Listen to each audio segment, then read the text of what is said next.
नमस्कार साथियों, आज के इस वीडियो में हम बात करेंगे सरल रेखीय गति। हमारा जो पिछला वीडियो था वो ये था कि हम बल और गति के नियम पर चर्चा कर रहे थे। बल व गति के जो नियम हैं, इस टॉपिक का हमारा ये दूसरा वीडियो है। पहले वीडियो में हमने भौतिक राशियों के बारे में पढ़ा, सदिश राशियां, अदिश राशियां, इकाई सदिश के बारे में पढ़ा और फिर हमने गति के बारे में पढ़ा। गति के 3 भाग पढ़े हमने, सरल रेखीय गति, वर्ताकार गति, उसके बाद में दोलन गति। साथियों, आज के इस वीडियो में हम चर्चा करेंगे सरल रेखीय गति क्या होती है।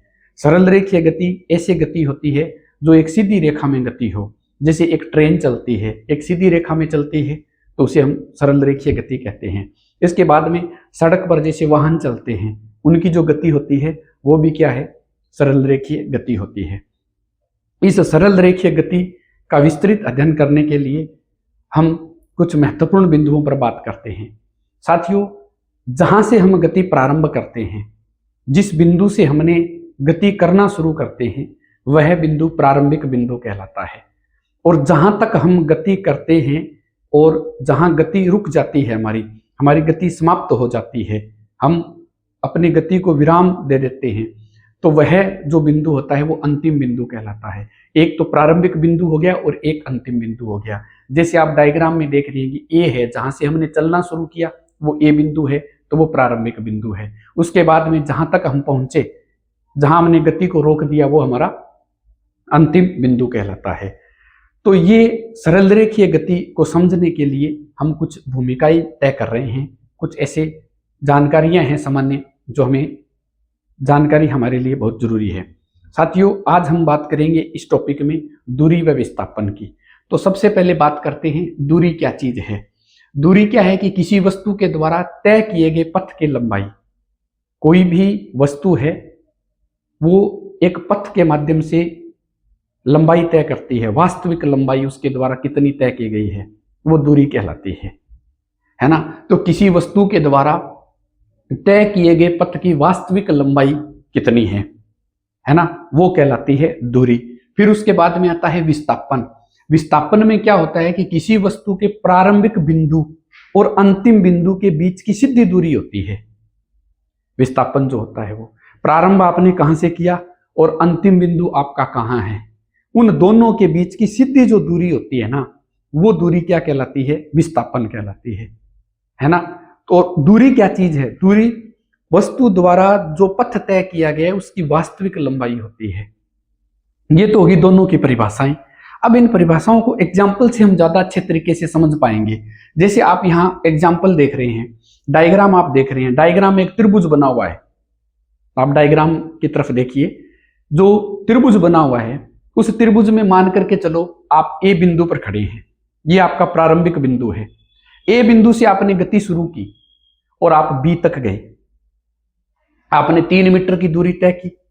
फिर बी से आप सी तक आए, आपने 4 मीटर की दूरी तय की। तो आपने कुल कितनी दूरी तय की, ए से सी तक, है ना। वो क्या है, 3 और 4 यानी 7 मीटर की दूरी आपने तय की। ये तो कहलाती है दूरी। अगर आप विस्थापन की बात करेंगे ना, तो ए से बी और बी से सी आने की जरूरत नहीं है। विस्थापन क्या कहता है कि अंतिम बिंदु और प्रारंभिक बिंदु के बीच की सीधी दूरी वो होती है ना, वो क्या कहलाती है, विस्थापन कहलाती है। तो ए से सी के बीच की दूरी आप देखिए वो कितनी है, 5 मीटर है। ए से सी के बीच की दूरी है वो 5 मीटर है। तो ये 5 मीटर क्या हुआ, विस्थापन हुआ। इसी प्रकार आप दूसरा एग्जाम्पल देखिए, एक चतुर्भुज बना हुआ है। इस चतुर्भुज में मान के चलो आप ए बिंदु पर खड़े हैं, आपका प्रारंभिक बिंदु क्या है, ए है। आपने ए से शुरू किया, बी पे गए, बी से आप सी पे गए, सी से आप डी पे गए और डी से वापस आप ए बिंदु पर आ गए, है ना। तो आपने कितनी दूरी तय की, आप देखिए, ए से बी तक आए 3 मीटर, फिर बी से सी तक आए 5 मीटर, 3 और 5 8 मीटर हो गई। फिर सी से डी तक आए 3 मीटर और हो गया, कितना हो गया, ये हो गया अपने पास 11। और फिर डी से आप ए तक आए, उसमें 4 मीटर की दूरी और है, तो वो कितनी हो गई, 15 हो गई कि नहीं होगी। तो हमारी जो दूरी है वो कितनी हुई, 15 मीटर हो गई। ए से चले थे, बी सी डी होते हुए ए तक आ गए, ये तो 15 मीटर हमने दूरी तय कर ली। जबकि यहां विस्थापन क्या होगा? विस्थापन की परिभाषा क्या है? विस्थापन यही कहता है प्रारंभिक बिंदु और अंतिम बिंदु के बीच की दूरी होती है।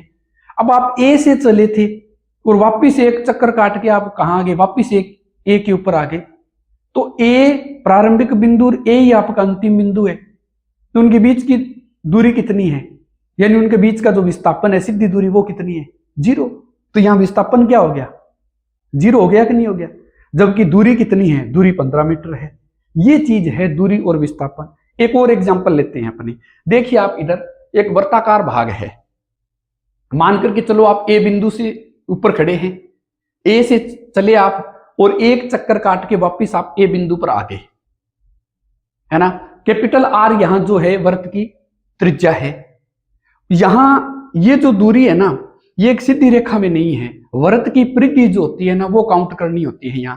यहां जो लंबाई या जो दूरी है वो क्या चीज है? वर्त की परिधि होगी। तो वर्त की परिधि कितनी होगी?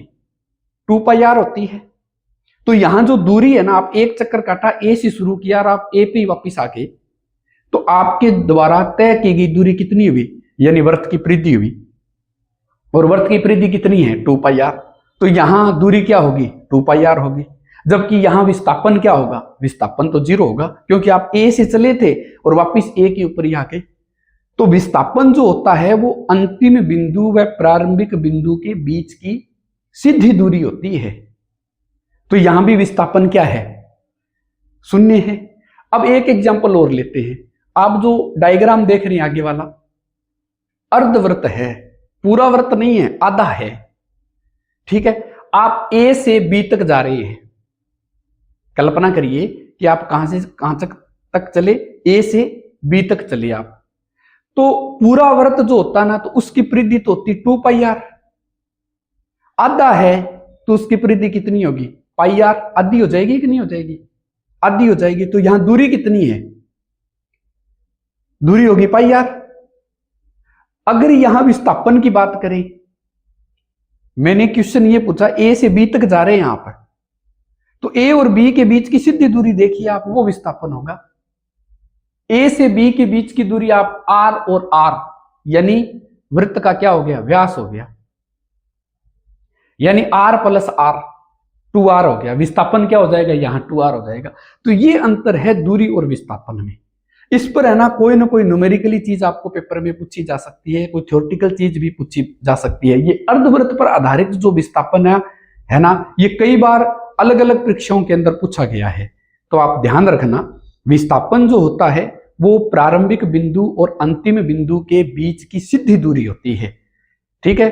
जबकि दूरी जो होती है वो पथ की वास्तविक लंबाई होती है। उसके बाद में अगर दूरी और विस्थापन के मात्रक की बात करें, तो इनके जो मात्रक होते हैं ना, वो सेम होते हैं। मीटर में माप सकते हैं, किलोमीटर में माप सकते हैं, सेंटीमीटर में आप इसको माप सकते हैं। तो ये हो गए इसके मात्रक।